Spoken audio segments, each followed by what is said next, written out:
માર્ગસ્ય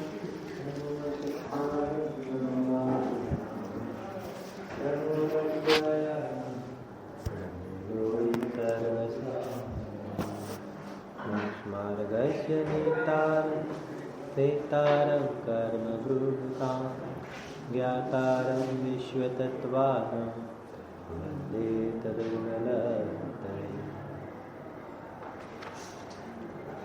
આચાર્ય દેવ ઉમા સ્વામી કૃત તત્વાર સૂત્ર ગ્રંથાધિરાજના 9મા અધ્યાયના અંતર્ગત સંવરના કારણોની ચર્ચાના અંતર્ગત 12 ભાવનાઓનું વર્ણન ચાલી રહ્યું છે. સગુપ્તિ, સમિતિ, ધર્મ, અનુપ્રેક્ષા, પરિસહ, જય અને ચારિત્ર, આ સંવરના કારણો જોવામાં આવે છે. એની અંદર 12 ભાવનાથી એના ચિંતનમાં, એકાગ્રતામાં અહીંયા આગળ કહે છે કે સંવર થાય છે. 12 ભાવના જે છે તે વૈરાગ્યની જનની છે. એમાં જે 12 ભાવનામાં જે 6 ભાવના છે તે વૈરાગ્ય પ્રેરક છે.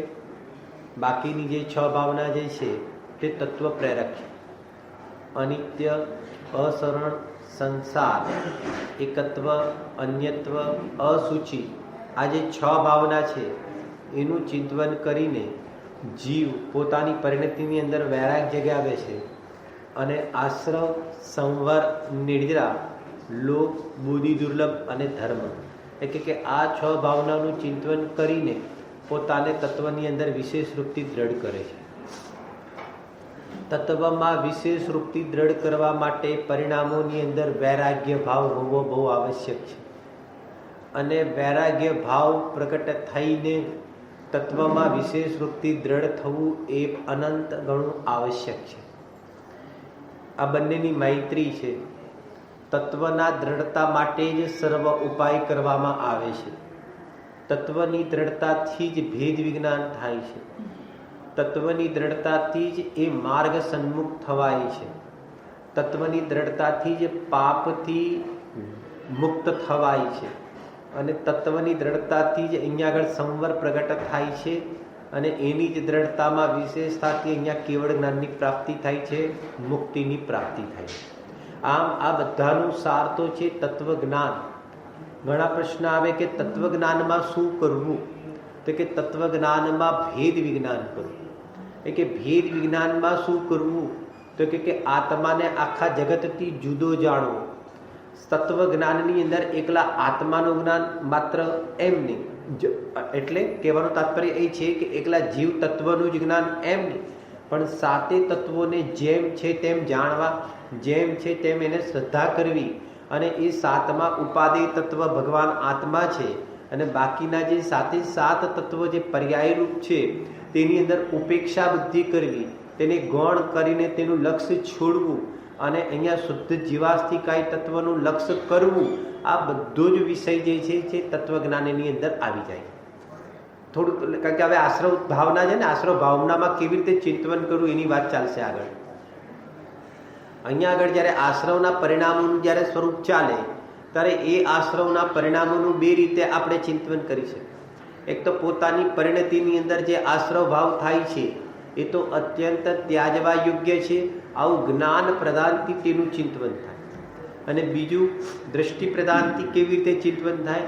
તો કે છે કે આ આશ્રવ તત્વ છે એ મારા શુદ્ધ જીવાસ્થિકાય તત્વમાં તેનો અભાવ છે, અસ્તિ નાસ્તિ. આમ દ્રષ્ટિની પ્રધાનતામાં પણ આશ્રવ તત્વનું ચિંતન, જ્ઞાનની પ્રધાનતામાં પણ આશ્રવ તત્વનું ચિંતન. એ કે બેમાંથી જોરદાર કયું?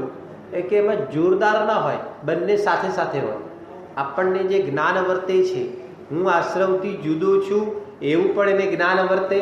અને આ આશ્રવ કરવા લાયક નથી. પરિણતિની અંદર હજી આવા આશ્રવ ભાવ જોવામાં આવે છે, પરંતુ તે કરવા લાયક નથી એવું જે જ્ઞાન છે, તો એ પણ દ્રષ્ટિના જ્ઞાનની સાથે, દ્રષ્ટિના પ્રધાનતાવાળું જે જ્ઞાન છે એની સાથે સાથે આ પ્રમાણે પર્યાયનો પણ જે આપણને વિવેક છે અથવા તો ખ્યાલ છે એનું જ્ઞાન સાથે સાથે જ જોવામાં આવે છે. એની અંદર બંને ચીજ એકબીજાથી ટકરાતી નથી. કેમ ટકરાતી નથી? કારણ કે સમ્યક જ્ઞાનના જે વિષય છે એ તો બધા જ બનશે. દ્રષ્ટિનો વિષય છે તે પણ સમ્યક જ્ઞાનનો વિષય છે, અને પોતાની પરિણતિની અંદર જે પરિણામ જોવામાં આવે છે તે પરિણામોનું જ્ઞાન તે પણ હકીકતમાં સમ્યક જ્ઞાનનો વિષય છે. અને સમ્યક જ્ઞાનના જે વિષયો છે તો એ વિષયોને જાણવાવાળું જ્ઞાન છે, તો એ જ્ઞાન અને જ્ઞાનની અંદર જ કોઈ ટકરાવ નથી, પણ એ જ્ઞાનના અંશ છે કે જે અંશ દ્રષ્ટિના વિષયને જાણે છે તો બીજો અંશ જે છે તે એ પ્રમાણે પર્યાયના વિષયને જાણે છે. આમ જેને કહેવાય કે બધા અંશોને જાણવા વાળું આ સમીચીન સમ્યક જ્ઞાન છે, એની અંદર કોઈ ટકરાવ પણ નથી અને એમાં કોઈ બાધા પણ નથી. આત્માને પર્યાયોનું જ્ઞાન કરવું તે બાધા નથી, એ વિવેક છે. પરંતુ આ આત્મા પર્યાયનું જ્ઞાન માત્ર ન કરતા પર્યાય રૂપ પોતાને અનુભવે છે, પર્યાયનો જે કરતા થાય છે, પર્યાય રૂપ પોતાને માને છે, તો કે છે કે મહાઘોર જેને કહેવાય કે બાધા પહોંચાડવા વાળું છે. બંનેમાં બહુ ડિફરન્સ છે. એટલે આમ જે જ્ઞાન કરીએ છીએ એનું કારણ છે કે આ બધી ભાવનાઓની અંદર જેમ અનિત્ય ભાવના, અસરણ ભાવના, તો એ બધાની અંદર જ્ઞાન કોનું કરાવ્યું? સંયોગોની ક્ષણભંગુરતાનું તો જ્ઞાન કરાવ્યું. અનિત્ય છે, જગત અસાર છે, એની અંદર કોનું જ્ઞાન છે? પર્યાયોનું તો જ્ઞાન કરાવે છે. શરીર અસૂચિ છે તો એ શેનું જ્ઞાન છે? ભગવાન આત્માનું. તો કે દેહનું તો જ્ઞાન જ કરાવે છે. તમે 6 ભાવનાનું રિસર્ચ કરજો તો એની અંદર અનિત્ય, અસરણ, સંસાર, એકત્વ, અન્યત્વ, અસૂચિ, તો આ બધાની અંદર બતાવે શું છે? તો કે છે કે એ પ્રમાણે જ્યાં જ્યાં દ્રવ્ય સ્વભાવનું પણ જ્ઞાન કરાવે છે અને પર્યાયનું પણ જ્ઞાન કરાવે. અનિત્ય ભાવનાની અંદર સંયોગો અનિત્ય છે, તેની સામે ભગવાન નિત્ય છે. સંયોગો અસરણ રૂપ છે, તેની સામે ભગવાન આત્મા સરણ રૂપ છે. સંસાર તો કે 5 પરાવર્તન રૂપ સંસાર છે, પણ ભગવાન આત્મામાં કોઈ પણ પ્રકારનો સંસાર નથી. આ ભગવાન આત્મા જગતની અંદર એકલો જ છે. આવી રીતે અને આખા જગતથી જુદો છે, તે અન્યત્વ ભાવના છે. આમ એકત્વ, અન્યત્વ અને અસૂચિ, તો કે આત્માને છોડીને બાકી બધું અસૂચિ છે. આ પ્રમાણે આત્મા સૂચિ પદાર્થ અને આત્માને છોડીને બાકીનું બધું અસૂચિ. આમ ભલે નામ આપ્યું અનિત્ય, પરંતુ એની અંદર નિત્યતાનું પણ સાથે જ્ઞાન કરાવ્યું અને અનિત્યતાનું પણ સાથે જ્ઞાન કરાવ્યું. બંનેનું જ્ઞાન કરીને શું કરવું? તો કે છે કે જે મૂળ પડખું છે તેને તો પકડવું, જે નિત્ય ભાવ જે છે તેને તો ગ્રહણ કરવો. ગ્રહણ કરવાનો અર્થ શું? કે એ રૂપ પોતાને માનવું, એ રૂપ પોતાને અનુભવવું, અને બાકીનું પડખું છે તેને શું કરવું? કે એના તરફથી નજર હટાવી, એના તરફથી દ્રષ્ટિ હટાવી, અરે એના તરફથી ઉપયોગ હટાવો, એના તરફથી લક્ષ્ય હટાવવું. વારંવાર એ અભ્યાસ કરવાની જરૂર છે. એના અભ્યાસમાં શું કર? જુઓ, એક બીજી વાત સમજો. ભાષા એમ આવશે કે પરિણામ પરથી નજર હટાવી, પણ સમજવાનું એ છે કે પરિણામને જોવાનું બંધ કરીને અપરિણામીને જોવું. ભાષાનો પ્રયોગ તો આમ જ થશે, કારણ કે ભાષા એ જ ભાષાથી જગતના જીવો સમજે. બહુ સમજવા જેવી વાત છે. એમ કે છે કે તું પરિણામ પરથી નજર હટાવ, પર્યાય પરથી તું લક્ષ્ય છોડ. ભાષા તો એ પ્રમાણે જ આવશે, પરંતુ પર્યાય તરફથી લક્ષ્ય છોડ, તો પર્યાય તરફ પણ લક્ષ્ય છોડવા માટે પણ ઉપયોગને જવાનું નથી. સ્વભાવનું લક્ષ્ય કરશે તો ઓટોમેટિકલી પર્યાય તરફથી લક્ષ્ય જતું રહેશે. આમ સ્વભાવને ઉર્ધ્વ કરો. કોઈ પણ પ્રકારની ધર્મ સંબંધીની ભાષા આવે, પણ એ બધાનો સાર નિષ્કર્ષ છે કે સ્વભાવનું ગ્રહણ કરવું, સ્વભાવનું લક્ષ્ય કરવું. એની અંદર આ જેટલી પણ ભાષા વાપરવામાં આવે છે તે રૂપે જેને કહેવાય કે એનું આચરણ થઈ જાય છે. એની એક પદ્ધતિ છે. આમ સ્વભાવ જ ઉર્ધ્વ થાય, કારણ કે સ્વભાવની ઉર્ધ્વતામાં જ બધું સાર છે. 12 ભાવનાનું ચિંતન શેના માટે કરવું? એટલે કે સ્વભાવને ગ્રહણ કરવા માટે કરવાનું છે. આમ વારંવાર સ્વભાવની મુખ્યતા, સ્વભાવની ઉર્ધ્વતા, એનું કારણ છે ને પરિણામ તો અનેક પ્રકારના છે. ક્યાં ક્યાં માથા ફોડીશું, કેટલા માથા ફોડીશું. એક સમયના પરિણામ તો આ જીવને પકડાતા પણ નથી. અને બીજું એક, પરિણામ તો પકડાતા નથી તો બદલે ક્યાંથી? અને બીજું, થવા યોગ્ય પરિણામ થાય છે તેને કરનાર તું કોણ? થવા યોગ્ય પરિણામ થાય છે તેનો બદલનાર તું કોણ? જે પરિણામમાં અનંતકાળ પહેલા જે નક્કી છે, નિશ્ચિત છે કે આ પરિણામ થવાવાળા છે, તો એ પરિણામની અંદર કંઈ પણ ફેરફાર કરવાની બુદ્ધિ એ તો મિથ્યાભાવ છે. હકીકતની અંદર જે પરિણામ થવા યોગ્ય થાય છે તેનો તું જ્ઞાતા રહે. હવે આટલી ભાષા પણ બોલવામાં આવે છે, હકીકતમાં દરેક જીવ જ્ઞાતા જ છે. અજ્ઞાનીને જ્ઞાતા રહે એવો ઉપદેશ તો છે, પરંતુ એ વખતે પણ અજ્ઞાનીનું જે જ્ઞાનત્વપણું જે છે એ તો જ્ઞાતા ભાવે જ કામ કરે છે. અજ્ઞાન એવું નથી કે જ્ઞાનીનું જ્ઞાન જ્ઞાતા ભાવે કામ કરે છે. બહુ એક સમજવાની વાત છે. જ્ઞાનીનું જ્ઞાન જ્ઞાતા ભાવે કામ કરે, અને અજ્ઞાનીનું જે જ્ઞાનત્વપણું જે છે તે કયા ભાવે કામ કરે? કરતાપણે કામ કરે. એવી વ્યવસ્થા નથી. જેમ જ્ઞાનીનું જ્ઞાનત્વ જ્ઞાતા ભાવે કામ કરે છે, એમ અજ્ઞાનીનું જ્ઞાનત્વ પણ જ્ઞાતા ભાવે કામ કરે છે. કરતાપણું તો એ તો એની મિથ્યા માન્યતા છે, એ તો બહારની ઉપાધિ છે. પણ એ વખતે અજ્ઞાનીનું પણ જે જ્ઞાન જે છે એ જ્ઞાન રોલ તે કયો ભજવે છે? અજ્ઞાનીનું જ્ઞાનપણાનો જે રોલ જે છે તે પણ હકીકતમાં જ્ઞાતા ભાવે જ તો એનો રોલ ભજવે છે. ઓલી તો એક્સ્ટ્રા ઉપાધિ છે કે પોતે પોતાને જ્ઞાતા રૂપ ન માનતા, પોતાને જે કર્તા રૂપ માને છે તે તેનું અજ્ઞાન છે. અજ્ઞાનીનું જ્ઞાનત્વ નથી. અજ્ઞાનીનું જે અજ્ઞાનત્વ છે તે ઉદયાધીન છે, અને અજ્ઞાનીનું જે જ્ઞાનત્વ છે તે સ્વભાવને આધીન છે, અને સ્વભાવ તો જ્ઞાતા જ હોય. આ પ્રમાણે વિચાર કરીને અજ્ઞાનત્વ છોડવું અને જ્ઞાન સ્વભાવને ગ્રહણ કરવો. જ્ઞાન સ્વભાવને ગ્રહણ કરવો એટલે જ્ઞાનરૂપ પોતાને માનવાથી જ અહીંયા આગળ જ્ઞાતા ભાવ પ્રગટ થાય છે. આ કળા છે. આ બધી આ કઈ ધમ પછાડા કરવાથી કઈ આત્મા મળી જાય એમ આત્મા નથી મળતો, પરંતુ એના સ્વરૂપને પહોંચવું પડશે. વસ્તુ વ્યવસ્થા જે છે તો વસ્તુ વ્યવસ્થા તો જ્ઞાન સ્વભાવે પરિણમન કરી રહી છે. ચાહે અજ્ઞાનીનું જ્ઞાન હોય કે ચાહે જ્ઞાનીનું જ્ઞાન હોય, એ તો જ્ઞાતા જ છે, સ્વભાવથી કરીને જ્ઞાતા છે, પારિણામિક ભાવે જ્ઞાતા છે. તો અહીંયા આગળ હવે જ્ઞાતા છે તો એને હવે અહીંયા આગળ આ કરું ને આ કરું ને આ પરિણામમાં ફેરફાર કરું ને આ પરિણામ બદલું ને આ કરું ને આ પરિણામની આમ વાત કરું ને, પરિણામની જે વાત આવે છે એક અપેક્ષાએ કરવામાં આવે છે એ પણ એની જગ્યા પર બરોબર છે. કારણ કે જગતના જીવોને ઘણું ગમે તેટલું કહેવામાં આવે તો પણ જેને કહેવાય કે એ એવા જ સંસ્કાર છે કે પરિણામોમાં મલિનતા, કલુષતા ઇત્યાદિ મોહરા દ્વેષપણું તો કે છે કે એ બધું રહ્યા કરે. હવે એની અંદર જેને તીવ્રતા હોય તો જલ્દી અપરિણામીનો ઉપદેશ, અપરિણામી તત્વનો ખ્યાલ એ અથવા તો ખ્યાલ હોવા છતાં પણ ઉપયોગ એ અપરિણામી તરફ લાગતો નથી. માટે એને પરિણામોને પહેલા એને શાંત કરવા પડે છે. આવું બુદ્ધિપૂર્વક કરવું પડે છે. એ પ્રમાણે જેને કહેવાય બુદ્ધિપૂર્વક એવા ઉદ્યમ છે કે પોતે સમજે અને સમજણથી પરિણામ શાંત થશે, અને એવા સમજણથી પરિણામ શાંત થતા પછી અપરિણામી તરફ દ્રષ્ટિ થશે તો ઉપયોગ સહજ ભાવે જેને કહેવાય એમાં રમણતા કરશે. આ બધું છે. જ્યાં જ્યાં જે વિષય આવતો હોય તેને તે રીતે આપણે સમજવું અને એ પ્રમાણે આચરણ કરવું, આ પ્રમાણે વિચાર કરવો. બાર ભાવના એક ગોખવાનો વિષય થોડી છે. રાજા રાણા છત્રપતિ કેટલા જણનું મરણ થઈ ગયું અને કેટલી વાર ગાઈ, કમસે કમ આપણે બધાએ 100 વાર તો એ શોક સભા હાજર કરી જશે ને. બધાએ કેટલી વાર કરી હશે? બધાએ 100-200 વાર તો થઈ ગઈ હશે લગભગ, જેની જે પ્રમાણેની ઉંમર છે એ પ્રમાણે. તો કે છે કે એટલી બધી શોક સભા બી ભરી લીધી અને રાજા રાણા છત્રપતિ પણ થઈ ગયા, અને એ પ્રમાણે જેને કહેવાય કે આપણે ગોખી બી નાખી. પરંતુ અહીંયા પરિણતિની અંદર વૈરાગ કેમ નથી જાય? જન્મ થાય, મને વિચાર આવ્યો, જન્મ થાય ત્યારે રાજા રાણા છત્રપતિ યાદ આવે. પણ નિલેશભાઈ તમે હમણાં જ કીધું જે વખતે જે ચાલે ને બરાબર ને એ જ પ્રમાણે એનો વિચાર કરવો જોઈએ. જો જે વખતે જે ચાલે એ તત્વપરક છે, એ પ્રમાણેનો વિચાર કરવો જોઈએ. તું એમ કે છે ને જે વખતે જે ચાલે, તો જયારે છોકરો જન્મ લે ત્યારે પણ અનિત્ય જ ભાવના વાવજે, કારણ કે આ પણ નહીં રહે. એ વખતે જયારે ઉત્પન્ન થાય છે ત્યારે એ વખતે એ જ વિચાર કરજે કે આ પણ સદાકાળ નથી રહેવા વાળો. કારણ કે કશે આ જે જન્મ લીધો છે તો કશે મરીને જ અહીંયા આગળ જન્મ લીધો છે.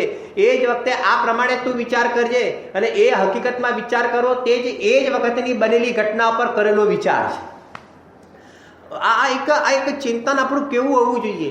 જે વખતે સમજો કે કોઈ પણ પરિગ્રહ સંપર્કમાં આવ્યા ત્યારે પછી રાજા રાણા છત્રપતિ, જાય ત્યારે રાજા રાણા છત્રપતિ એકલું નહીં, પણ આવે એ વખતે પણ રાજા રાણા છત્રપતિ કરજે. તો આવે એ વખતે પણ રાજા રાણા છત્રપતિ મગજમાં રહેશે તો આવ્યો હશે એ વખતે એટલો હરક નહીં થાય, આવ્યો હશે એટલા વખતે જોડાશે નહીં, આવ્યો હશે એ વખતે જેને કહેવાય કે એના પ્રત્યે જેને કહેવાય કે તું ઘેલો થઈ જાય છે તો કે એવા પરિણામ નહીં રહે. તો એ વખતે શું થશે કે એ વખતે તો પરિણામ શાંત રહેશે અને એનો વિયોગ થશે એ વખતે પણ પરિણામ શાંત રહેશે. આજ આખું જે સંસાર ચક્ર છે ને એ સંસાર ચક્રની અંદર જેટલું પણ પરિણમન જોવામાં આવે છે એ જેટલું પણ પરિણમન જયારે જ્ઞાનમાં આવે ત્યારે આ રાજા રાણા છત્રપતિ હંમેશા યાદ રાખવા. કોઈક ઘટના વિશેષથી નહીં, પણ આખા સંસારનું સ્વરૂપ જ આ પ્રમાણે છે, એની વ્યવસ્થા જ આ પ્રમાણે છે, અને સુંદર વ્યવસ્થા છે. જતું રહ્યું તેમાં તારા આત્માને શું ગયું અને આવી ગયું એમાં તારા આત્મામાં શું વધ્યું કે તારે હર્ષ અને શોકના પરિણામ કરવાની જગ્યા છે, જરૂર છે. કહેવાનો મતલબ શાંતિથી જેને કહેવાય આત્માની મુખ્યતા રાખવીને એનું ચિંતન કરો. જો આ એક પદ્ધતિ 12 ભાવનાની દરેક ભાવનાની અંદર કેવી રીતે વિચાર કરવો એનું તાત્વિક સ્વરૂપ આપણને ખ્યાલમાં હોવું જોઈએ. હવે જો કારણ કે આ તો 12 ભાવના એટલે રોવાની વાત, આ રોવાની વાત નથી, આ તો મોજ કરવાની વાત છે, ખુશી મનાવવાની વાત છે. વન જંગલની અંદર ઘણો રોગ આવી ગયો મુનિરાજને, તો કરશે શું? 12 ભાવનાનું ચિંતન કરશે. એ પ્રમાણે મલ નીકળે, આ નીકળે, અશુચિ ભાવનાનું ચિંતન કરશે. એ પ્રમાણે છે કે એવી જ દશા છે. હાથ તૂટી જાય, પગ તૂટી જાય. કાલે જ મેં જોયું હતું, અમે ક્યાં જોયું હતું? કાલે પરમ દિવસે જોયું હતું. કયા સ્થાનમાં જોયું હતું? પરમ દિવસની જ ઘટના છે. અને એ પ્રમાણે સમજો કે મહારાજજી હતા, અને હા, કલકત્તા ત્યાં આગળ જોયું. બરોબર છે, કલકત્તામાં ઓલું બેલગચ્છિયાના મંદિર આગળ. તો બેલગચ્છે ત્યાં આગળ મંદિરમાં કોઈ આપણે મહારાજજી વગેરે ત્યાં આગળ સ્થાન પર હશે. અને પછી દશા એવી હતી કે એટલી ઉંમર બી નથી. જો આ એક સમજવાની વાત છે, એટલી ઉંમર બી નથી. અને એ પ્રમાણે સમજો કે એક જગ્યાથી એમને બીજી જગ્યાએ જવાનું હતું. યંગ હતા, બિલકુલ યંગ મહારાજ હતા. અને બરોબર બોલો પગ નતા મુકાતા. અને પછી 2 જણ પકડવા પડતા હતા. અને એ પ્રમાણે જ્યારે પોતે ચાલતા હતા ત્યારે આખો પગ વાંકો વળીને કોઈ ના મૂકે, આખો વાંકો વળી જાય ને પછી મૂકે, વાંકો વળી જાય ને મૂકે, વાંકો વળીને જાય ને મૂકે. એવી રીતે એ મૂકતા મૂકતા ધીરે ધીરે એ પકડીને પછી એક સ્થાન ઉપર લઈ જતા હતા. ત્યારે મને વિચાર આવ્યો કે જ્યારે આ જીવ, એક સામાન્ય વાત સમજવી કે આ જીવ જ્યારે સમજો કે હવે એમને જ્યારે દીક્ષા ધારણ કરી હશે તો પહેલાની સ્થિતિ છે, પછીની સ્થિતિ છે, આપણને કંઈ ખબર નથી. પણ એક જનરલ વાત કરીએ છીએ કે આવી બધી સ્થિતિઓ જ્યારે તમે કંઈ પણ પાડવાનું ચાલુ કરશો, ક્યારેક માર્ગની અંદર વિશેષ રૂપથી લાગવાનું કામ કરશો, ત્યારે આ બધા ઉદય તમારે આવશે જ. તમારી પરીક્ષા છે. તમે જો એક મનની અંદર તમે બધું નામ તમે એમ કહો ને કે હું આમ જેમ ગ્રસ્ત દશામાં અપ્યુડેટ રહું છું, એટલે મુનિ દશામાં પણ જો આવું અપ્યુડેટ થઈ જાય ને, એટલે અપ્યુડેટ એટલે ખબર પડી મારે કોઈ ઉદય જ ના આવે ને તો મારો મોક્ષ કેવી રીતે થઈ જાય? આમ એકદમ આમ સીધો થઈ જાય. કોઈ પણ તકલીફ, આ બધાને મોક્ષની કલ્પના આ પડેલી છે, ખબર છે, બધી ખબર છે. આ કુનકુન ભગવાનને બી ખબર છે કે આ બધા મોહી જીવોને મોક્ષની આવી રીતે કલ્પના પડી છે. એને એ પણ છે કે આપણે મુનિ બન્યા વગર મોક્ષ નથી થવાનું, મુનિ બનીને જ થવાનું છે. પરંતુ અંદરમાં એવો શલ્ય પડેલું છે કે મારું મુનિપણું કેવું હોય ખબર છે? મારું મુનિપણું કેવું હોવું જોઈએ? મારું મુનિપણું બિલકુલ ઉપસર્ગ વગરનું હોવું જોઈએ. મારું મુનિપણું બિલકુલ પરિસહ વગરનું હોવું જોઈએ. મારું મુનિપણું બિલકુલ જેને કહેવાય ટેન્શન લેસ હોવું જોઈએ. આવી તો એની કલ્પના છે. આમ જેને કહેવાય ફર્સ્ટ ક્લાસ મુનિપણાની અંદર બસ આમાં હું સામાયિકમાં બેસી જાઉં અને ભરત ચક્રવર્તીની જેમ ઊભો થઈ જાઉં અને સીધો અહીંયા આગળ મોક્ષમાં જતો રહું. એને મોક્ષ જોવે છે ને તો પણ આવો જ જોવે છે. અને ભલે કદાચ એકાદ દિવસ આહાર ન મળે તો ચાલે, પરંતુ આમ લગભગ મારા નિરાંતરાય આહાર થવા જોઈએ. આમ એની કલ્પના તો ઘણી છે. એને મુનિપણાની અંદર પણ ભોગની અનેક પ્રકારની કલ્પનાઓ ઊભી રાખીને એને મુનિપણું જોવે છે. પણ મુનિપણું તો સાંભળજો ક્યારે આવે છે કે એક ગ્રસ્ત જીવ ગ્રસ્ત દશાની અંદર પણ એ બધી પ્રતિક્રિયાઓને ઝેલવાની તૈયારી વાળો હોય. ગ્રસ્ત દશાની અંદર ગમે તેવી વિટંબણા આવે તો પણ કહે છે કે હું અહીંયા આગળ ઝીલવા માટે તૈયાર છું. એની જેટલી સક્ષમતા તૈયાર થઈ જાય છે ત્યારે એ મુનિપણું આવે છે. મુનિપણું એમણે ભાવોથી મુનિપણું આવે છે, બહારના કાર્યથી મુનિપણું નથી આવતું. હકીકતની અંદર એ ઝેલવાની તૈયારી હોવી છે. આવે આ પ્રમાણેની દશા છે, આ પ્રમાણે પગ મૂકશે, આ પ્રમાણે ચાલે. આહાર મળે પણ ખરો, ના પણ મળે, મળી જાય તો પણ હરખ નહીં, ન મળે તો પણ દ્વેષ નહીં. આવી બધી ચીજોને સાથે લઈને ચાલે ત્યારે એક મંજિલ કપાય છે. અને આવશે ને આગળ આપણે એની ચર્ચા કરીશું, વિસ્તારથી કરીશું નિદ્રા ભાવનાની અંદર કે આ બધી પરિસ્થિતિઓ જે છે એ તો હકીકતની અંદર મોક્ષ માટે મોક્ષના દ્વાર ઉપર ઉભા રહીને એ બધી પ્રતિકૂળતાઓ તમારું સ્વાગત કરવા માટે ઊભી છે. કરીશું એની નિદ્રા તત્વની અંદર. ખ્યાલ આવે શું કીધું? કે મતલબ આ તમારી બધી જેટલી પણ પ્રતિકૂળતા જ્યારે મોક્ષ માર્ગમાં લાગેલો જીવ હોય ત્યારે મોક્ષ માર્ગમાં લાગેલા જીવ માટે મોક્ષ દ્વાર ઉપર ઊભી રહીને એ પ્રતિકૂળતાઓ તમારું સ્વાગત કરે છે કે વેલકમ, આવો. કારણ કે આ માર્ગના હકદાર તમે જ છો. આવી રીતે પ્રતિકૂળતા ઝીલીને આવવાવાળા હકદાર તમે જ છો. આવી પ્રતિકૂળતામાં પણ ભેદ વિજ્ઞાન તમે કરીને આવ્યા છો તો હકદાર તમે જ છો. આવી રીતે તમે ઉપસર્ગ અને પરિસહ જીતીને આવ્યા છો તો કર્મોની નિર્જરા કરવા માટેના હકદાર તમે જ છો. એમ કરીને તે બધી પ્રતિકૂળતા શું થાય છે? મોક્ષ દ્વાર ઉપર ઊભી રહીને પોતે સ્વયં ધરાશય થતી જાય છે. અને આ આત્મા જેને કહેવાય કે એની અંદર પ્રવેશ કરીને મોક્ષ સ્થાને પહોંચે. ખ્યાલ આવે છે કે નહીં? અને પછી તો મારે આમ પણ જોઈએ ને મારે આમ પણ જોઈએ ને મારે આમ હોય તો સારું ને મારે આમ હોય તો આવી આટલી બધી કન્ડિશનો લઈને ચાલવા વાળો. હવે બીજી ઘણી વાતો યાદ આવે છે. ખ્યાલ આવે છે કે નહીં? હજી તો જેને કહેવાય કે ઘણી બધી કન્ડિશનો કેટલી પડેલી છે માથાની અંદર કે મારે આ પ્રમાણે હોય તો જ હું આ કરું, આ પ્રમાણે હોય તો જ હું આ જઉં, આ પ્રમાણે ભાઈ આ જાત્રામાં જઈએ ને તો અમુક વ્યવસ્થા હોય તો જ અમે નામ લખાઈએ, નહીતર ના લખાઈએ. અને પાછો કન્ડિશન કરે, ફોન ઉપર કન્ડિશન કરે. મારે કેટલાય ભાઈ ફોન આવ્યા કે ત્યાં અમને રૂમ મળશે. અલા 1000 માણસનો રૂમ મળશે ને તને રૂમ નહીં મળે? તને રસ્તા પર તો રાખવાના નથી. આ તો કોઈ પ્રશ્ન છે? એક સમજવા જેવી વાત છે. આ તો એકદમ કોમન પ્રશ્ન છે. ત્યાં આગળ નહીં, સોરી, મારી ભૂલ થઈ ગઈ. અમને સેપરેટ રૂમ મળશે? રૂમ મળશે એમ નહીં, અમને સેપરેટ રૂમ મળશે, અમને આ મળશે, અમને તેમ મળશે, કે તો જ અમને ફાવે, ને તો અમને ન ફાવે. જાણે આપણા ઉપર ઉપકાર કરતો હોય. ના, એ આવે અને પુણ્ય આપણા ભાગમાં આવતું હોય ને તો ચલો એ પ્રમાણે જવાબ બી આપીએ. આપણા ખાતામાં ક્રેડિટ થતું હોય ને, આટલી તો કન્ડિશનો આવે કે અમને આ પ્રમાણે બધું મળે તો અમે આવીએ, જાણે ઉપકાર કરતો હોય. અને તો પછી એ કે જોઈએ કે અમે એવા ટેવાયેલા નથી. તું સાચી જ વાત છે, તું મોક્ષ માર્ગ માટે ટેવાયેલો નથી. હજી તો તું જે કરતો હોય તે જ બરાબર છે. હવે આટલી બધી તો સાતા સૈયા સ્વભાવ છે, આટલો બધો સુખીઓ સ્વભાવ છે. અને પછી વાત આપણે શ્રાવકપણાની ને મુનિપણાની ને ભગવાન આત્માની, એ વખતે ભગવાન આત્મા અસ્પર્શ સ્વભાવી છે એવું દ્રવ્યાનુયોગ યાદ નથી આવતું. એને વાતો દ્રવ્યાનુયોગની ગમે છે, અને જ્યારે પાડવાની વાત આવે છે ત્યારે દ્રવ્યાનુયોગ આખો ભૂલાઈ જાય છે. અને પછી મને આ થશે કે નહીં, મને આમ મળશે કે નહીં, મને આ ફેસિલિટી થશે કે નહીં, એવા બધા ભાવને લઈને તારે જાત્રાએ જવું છે. તું જાત્રાએ જાય છે કે તું લગ્નમાં જાય છે, તું પહેલા જાતે નક્કી કર. કહેવાય આ છે. હવે જો આ બધું કેમ કીધું? કારણ કે હવે આશ્રવ ભાવના ચાલવાની છે, અને આશ્રવ ભાવનામાં જીવના કેવા કેવા પરિણામને આશ્રવ કહેવાય એનો ખ્યાલ તો હોવો જોઈએ ને. કહેવાનો મતલબ હવે જો આશ્રવ ભાવનાની અંદર ચિંતન કેવા પ્રકારે કરશે. હવે 6 ભાવના જે છે તત્વ પરક છે, એટલે એની અંદર તત્વના સ્વરૂપને સમજવાનું છે. 57 પ્રકારના આશ્રવ પ્રસિદ્ધ છે, 57. એમાં આચાર્ય દેવોએ 4 આશ્રવની મુખ્યતાથી વાત કરી છે: મિથ્યાત્વ, અવિરતિ, કસાય અને યોગ.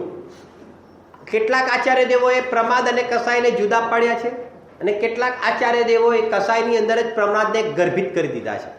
આમ ટોટલ મૂળમાં ભેદ કેટલા થયા? 4. એની અંદર 57 પ્રકાર કેવી રીતે થાય છે કે 5 પ્રકારના તો મિથ્યાત્વ. 5 પ્રકારના મિથ્યાત્વ કયા છે? એકાંત, વિપરીત, સંશય, અજ્ઞાય અને વિનય. તો 5 પ્રકારના તો મિથ્યાત્વ છે. પછી અવિરતિ કેટલા પ્રકારની છે? 12 પ્રકારની છે. 12 પ્રકારની કેવી રીતે છે? 5 ઇન્દ્રિય અને 6ઠું મન, એના માધ્યમથી આપણી જે પ્રવૃત્તિ ચાલે છે, તો કે છે કે એ તો 6 થયા. અને ષટકાય, 5 સ્થાવર અને 1 ત્રસ. આ પ્રમાણે જેને કહેવાય 6 કાયની જીવોની હિંસાથી જેને કહેવાય કે વિરક્ત ન થવું. તો આ પ્રમાણે 6 અને 6 ટોટલ કેટલા થયા? 12. તો કે છે કે આ જે 12 છે ને, તો કે છે કે 12 ને શું કહેવામાં આવે છે? અવિરતિ. આ 12 પ્રકારથી અવિરતિ, અને એ અવિરતિના માધ્યમથી કે છે કે આશ્રવ થાય છે. કોનો આશ્રવ થાય છે? કર્મનો આશ્રવ થાય છે. બરાબર? 5 પ્રકારના મિથ્યાત્વ, 12 પ્રકારની અવિરતિ. હવે કસાય કેટલા પ્રકારની છે? કે 25 પ્રકારની કસાય છે. અનંતાનુબંધી, અપ્રત્યાખ્યાનાવરણ, પ્રત્યાખ્યાનાવરણ અને સંજીવન. એને 4 16 કરી નાખો. ક્રોધ, માન, માયાલોક, અને હાસ્ય, રતિ, અરતિ, શોક, ભય, જુગુપ્સા, શ્રીવેદ, પુરુષવેદ અને નપુસકવેદ. 16 અને 9 કેટલી થઈ? કે 25. આ 25 કસાય પણ એ આશ્રમનું દ્વાર છે. અને યોગ કેટલા પ્રકારે છે? કે 15 પ્રકારે છે. મન યોગ, વચન યોગ અને કાય યોગ. મન યોગના 4 ભેદ છે, વચન યોગના 4 ભેદ છે, અને કાય યોગના 7 ભેદ છે. આમ ટોટલ 15 પ્રકારના યોગ છે. 15 અને કસાય કેટલી થઈ? 25. કેટલા થયા? 40. અને 12 પ્રકારની અવિરતિ કેટલી થઈ? 52. અને 5 પ્રકારનું મિથ્યાત્વ કેટલા થયા? 57. આમ આ 57 નો કાફલો છે. શેનો કાફલો છે? કર્મોને આવવાનો કાફલો છે. આ તમે 57 આઈટમ મૂકી દેશો તો અહીંયા આગળ જે કર્મનું આવવું થાય જે છે, તો એ કર્મનું આવવું આ આશ્રવ ભાવના કારણે થાય છે. એ આશ્રવ એટલે કર્મોને આવવું. આશ્રવ એટલે આવવું. કોનું આવવું? કે કર્મોનું આવવું. તો કે આના માધ્યમથી કર્મો આત્માના પ્રદેશે આવે છે, બેસે છે ને બંધ કહેવાય, અને ઉદય આવે છે. એ પ્રમાણેની સ્થિતિ જોવામાં આવે છે. હવે અહીંયા આગળ શું કહેવા માંગે છે આશ્રવ ભાવનાનું? તો કે આશ્રવ ભાવનાનું ચિંતન કરવું. આશ્રવ ભાવનાનું ચિંતન શેના માટે કરવું? આશ્રવ ભાવનાનું ચિંતન શેના માટે કરવું? આશ્રમને રોકવા માટે કરવું. પ્રકરણ શેનું ચાલે છે?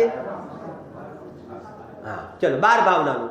12 ભાવનાનું પ્રકરણ કયા પ્રકરણના અંતર્ગત ચાલે છે? સંવરના કારણોના અંતર્ગત. ફરીથી આ લિંક કેવી રીતે છે સરસ સમજજો. આપણું જે સૂત્ર ચાલે છે સગુપ્તિ સમિતિ ધર્માનું પ્રેક્ષા પરિસહજય ચારિત્રે, આ સંવરના કારણોની ચર્ચા છે. એમાં આ 12 ભાવના જે છે તે સંવર કારણોમાં 12 ભાવના મૂકી, એટલે સંવર પ્રગટ કરવાનું કારણ તેમાં 12 ભાવનાનું ચિંતન મૂક્યું. તો એની અંદર આ 12 ભાવનાની અંદર જે આશ્રવ ભાવના જે છે તે આશ્રવ ભાવનાનું ચિંતન શેના માટે કરવું? તો કે આશ્રવ ભાવનાનું ચિંતન સંવર પ્રગટ કરવા માટે કરવું, કારણ કે તેના કારણોની અંદર આ ચર્ચા ચાલે છે. આ લિંક ખ્યાલ આવે છે? હવે એની અંદર સંવર કેવી રીતે પ્રગટ થાય કે આશ્રવને આત્માથી જુદો જાણો, તેનાથી અહીંયા સંવર પ્રગટ થાય છે. મિથ્યાત્વ પરિણામને આત્માથી જુદો જાણો, તેનાથી સંવર પ્રગટ થાય છે. અવિરતિના ભાવોને એક વસ્તુ સમજો. અવિરતિના ભાવોને રોકવા, એ શુભાશુભ પ્રવૃત્તિથી પોતાના આત્માને રોકવો, તેનાથી સંવર પ્રગટ થાય છે. મિથ્યાત્વ ભાવનો નાશ કરવો, તેનાથી સંવર પ્રગટ થાય છે. એ પ્રમાણે સમજવું. કસાયનો અભાવ કરવાથી સંવર પ્રગટ થાય છે. આ બધું આ પ્રમાણે જેને કહેવાય છે. અને સહજ યોગ્યતાએ યોગ બંધ થઈ જાય છે. તો એ કે ફાઇનલ એ પ્રમાણે આશ્રમનો અભાવ થઈ જાય છે. આમ જેને કહેવાય કે આ બધા જે કારણો જે છે એ કારણોને ભલીભાંતિ જાણીને અને ત્યાંથી નિવૃત્તિ લેવાથી આ જીવને અહીંયા આગળ સંવર જોવામાં આવે છે. એટલા માટે આની પહેલા એને આશ્રમના સ્વરૂપને પણ સમજવું આવશ્યક છે કે આનું સ્વરૂપ શું જોવામાં આવે છે. થોડું જોઈએ છે, સમજો. અહીંયા પદ્ધતિ એવી રીતે કરી દીધી કે 57 પ્રકારના આશ્રવ બતાવ્યા. હવે અહીંયા આગળ બીજી રીતે આપણે સાંભળ્યું છે ને, મન વચન અને કાય. મન વચન, હવે સાંભળજો જરા, એની સિસ્ટમ જુઓ. મન વચન અને કાય એ શું છે? મન વચન કાય શું છે? મન વચન અને કાય એ તો પ્યોર જેને કહેવાય કે જડ છે. યોગ છે એ તો આત્માની પર્યાય છે, આત્માનો ગુણ છે અને એનું વિભાવ રૂપ પરિણમન છે. એની અંદર એક કંપન રૂપ દશા થાય છે, તેને આપણે યોગ કહીએ છીએ. અહીંયા આગળ એવું છે કે આત્માના પ્રદેશોમાં જે કંપન થાય છે તે મન વચન અને કાયના નિમિત્તે થાય છે. મન વચન કાય યોગ નથી. મન વચન કાય એ તો શરીરની અવસ્થા છે. એ તો 12માં ઊભું રહ્યું. જેવો ઓર સરળ કરીએ, 14મા ગુણસ્થાને શું છે? અયોગી કેવલી. ત્યાં યોગ છે કે નહીં? 14મા ગુણસ્થાને યોગ છે કે નહીં? નથી. પણ દેહ છે કે નહીં? પોઈન્ટ સમજ્યા? બંનેમાં ડિફરન્સ ખબર પડી? મન વચન કાય અને યોગ એ બંનેમાં શરીર છે, ઓલી શરીરની સ્થિતિ છે, અને આ યોગ અલગ ચીજ છે. એમ એવી રીતે સમજજો. હવે અહીંયા આગળ આ જે દેહની સ્થિતિ છે એનાથી સાંભળજો, આ જે દેહ ઊભો છે એટલે યોગ થાય છે એમ નથી, પરંતુ શરીર નામ કર્મનો ઉદય હોય છે કર્મની અંદર.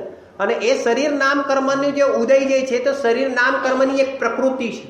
નામ કર્મની 3 પ્રકૃતિ, એમાંની એક શરીર નામ કર્મની પ્રકૃતિ છે. જ્યારે આ જીવને તેનો ઉદય જોવામાં આવે, દ્રવ્ય કર્મ, એ દ્રવ્ય કર્મ છે, એનો જ્યારે ઉદય જોવામાં આવે ત્યારે અહીંયા આગળ આત્માના પ્રદેશોમાં કંપન જોવામાં આવે છે. અને એ જે કંપન જોવામાં આવે છે તેને યોગ કહેવામાં આવે છે. એ યોગના 3 પ્રકાર જોવામાં આવે છે: મનોયોગ, વચન યોગ અને કાય યોગ. અને આ જે મનોયોગ, વચન યોગ અને કાય યોગ થાય છે ત્યારે જીવને અહીંયા આગળ શું થાય છે? કર્મોનું શું થઈ જાય છે? 7 અથવા 8 કર્મોનું અહીંયા આગળ આવવું થાય છે. હવે આટલું ખ્યાલ આવી ગયો. હવે એક બીજી વાત એની અંદર, હવે અહીંયા આગળ શાસ્ત્રની અંદર શું કર્યું છે કે શુભ મનોયોગ, અશુભ મનોયોગ, શુભ વચન યોગ, અશુભ વચન યોગ, શુભ કાય યોગ અને અશુભ કાય યોગ, એવી રીતે પણ 3 અલગ અલગ રીતે જેને કહેવાય કે એના ભેદ પાડી દીધા છે. હવે આ જે શુભ અને અશુભ જે છે તે જીવોના પરિણામ છે. રાગ દ્વેષ રૂપ જીવોના જે પરિણામ જોવામાં આવે છે તેના માટે તો શુભ અશુભ શબ્દ વાપરવામાં આવે છે. અને મન વચન કાય નું નિમિત્ત તે યોગના નિમિત્તે જોવામાં આવે છે. હવે અહીંયા બંનેનું શું કરી નાખ્યું કે હવે શાસ્ત્રની અંદર શુભ યોગ, અશુભ યોગ એવા બધા જે શબ્દ વાપર્યા છે ને, તો શુભ અને અશુભ એ તો જીવના પરિણામ છે. એની સાથેના યોગને, એના સાથે આત્મા પ્રદેશોના જે કંપનને એ પ્રમાણે આરોપ આપીને યોગને પણ શુભ યોગ અને અશુભ યોગ કહેવામાં આવે છે. ફરીથી હવે જો, શુભ અને અશુભ તો પરિણામ છે અને એ જ વખતે આત્માના પ્રદેશોમાં કંપન પણ જોવામાં આવે છે. તો હવે શું છે કે એ કંપન ઉપર આ શુભ અને અશુભ પરિણામનો આરોપ આપીને એ યોગને પણ શુભ યોગ અને અશુભ યોગ કહેવામાં આવે છે. આવો વ્યવહાર કરીને કહેવામાં આવે છે. હકીકતમાં યોગ તો યોગ છે, પરંતુ શુભ ભાવની સાથે રહેલા યોગને શુભ યોગ કહેવાય અને અશુભ ભાવની સાથે રહેલા યોગને અશુભ યોગ કહેવાય. અને એ મન વચન અને કાયની પ્રવૃત્તિથી પ્રવર્તા હોય ત્યારે એને શુભ મનોયોગ, અશુભ મનોયોગ, શુભ વચન યોગ, અશુભ વચન યોગ અને જેને કહેવાય શુભ કાય યોગ અને અશુભ કાય યોગ, એવા બધા શબ્દના પ્રયોગ કરવામાં આવે છે. હવે ઓર એક ત્રીજો શબ્દ, કારણ કે આ બધા શબ્દ આવે છે ને, કેટલાક પ્રશ્ન આવે છે, ફોન પણ આવે છે કે આ યોગના શુભ અને અશુભ કેવી રીતે ભેદ થાય, એવું તો અહીંયા કેવી રીતે ટ્યુનિંગ લેવું, તો આવી રીતે આરોપ કરીને એનું કથન કરવામાં આવે છે. હવે જુઓ, પુણ્યાશ્રવ, પાપાશ્રવ, એવા બધા શબ્દ સાંભળ્યા તમે? પુણ્યાશ્રવ, પાપાશ્રવ. તો એ વખતે જ્યારે શુભયોગનું પ્રવર્તન હોય ત્યારે એને પુણ્ય પ્રકૃતિનો આશ્રવ થાય, એટલા માટે તેને પુણ્યાશ્રવ કહેવામાં આવે. એ વખતે પાપ પ્રકૃતિનો આશ્રવ થાય ત્યારે એને અશુભ આશ્રવ અથવા તો પાપ આશ્રવ, એવા બધા શબ્દના પ્રયોગ કરવામાં આવે છે. પુણ્ય અને પાપ પ્રકૃતિ છે, શુભ અને અશુભ તે જીવના જેને કહેવાય કે પરિણામ છે. અને અહીંયા આગળ મન વચન કાયનું નિમિત્ત પામીને આત્માના પ્રદેશોમાં જે કંપન થાય છે તેને યોગ કહેવામાં આવે છે. આમ બધી ચીજો થોડી અલગ અલગ અલગ જોવામાં આવે છે, ખ્યાલ આવે? પણ આ બધાનું એક સાથે જીવના પરિણામને લઈને આવો સહજ નિમિત્ત નૈમિત્તિક સંબંધ જોવામાં આવે છે કે આ બધા પરિણામનું નિમિત્ત પામીને અહીંયા શું થાય છે? કર્મનો શું થાય છે? કે આશ્રવ થાય છે. અને ક્યારે થાય? સવારે વધારે થાય કે સાંજે વધારે થાય? નહીં, ऐसा नहीं. सुबह फ्रेश रहता है और शाम को थका हुआ रहता है जीव, तो सुबह ज्यादा आश्रव होता है कि शाम को ज्यादा होता है? क्यों? बोले सवारे भी जब मंदिરના દર્શન કરવામાં આવે, સવારે કરીએ ને, અને સાંજે પણ કરવામાં આવે, સાંજે બી કરે જ્યાં આગળ જે પ્રમાણેની વ્યવસ્થા હોય. તો સવારે અહીંયા આગળ આશ્રવ વધારે થાય કે સાંજે આશ્રવ વધારે થાય? શુભ શુભ શુભની વાત કરું છું. બધા વિચાર કરે છે. સવારે આપણા પરિણામ કેવા હોય? ફ્રેશ હોય, બરાબર? ફ્રેશ હોય, સવારે ફ્રેશ હોય. તો એ વખતે આપણા જે જિનેન્દ્ર ભગવાનના જે દર્શન કરવાના પરિણામ છે, તો એ વખતે આશ્રવ ફ્રેશ આવે, આમ એવું હોય, આમ વધારે આવે એવું.